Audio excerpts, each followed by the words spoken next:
Hello, hello, hello,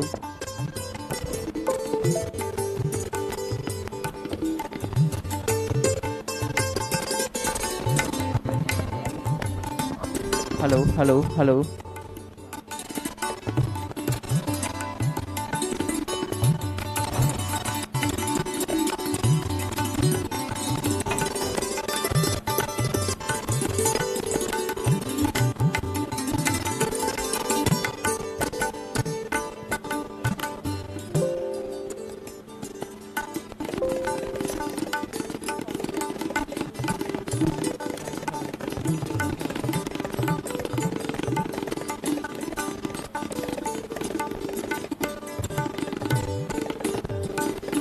hello, hello.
Hello, hello.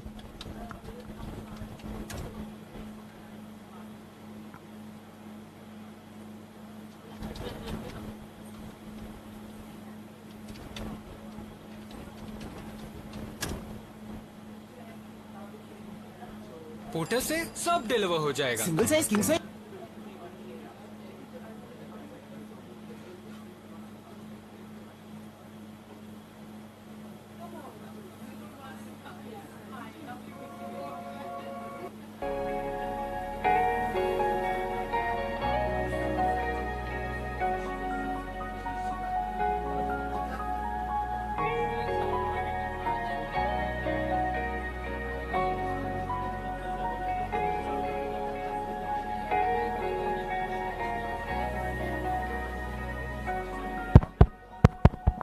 Hello, hello,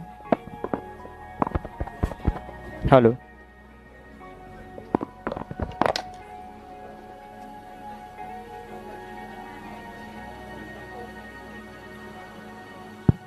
hello, hello.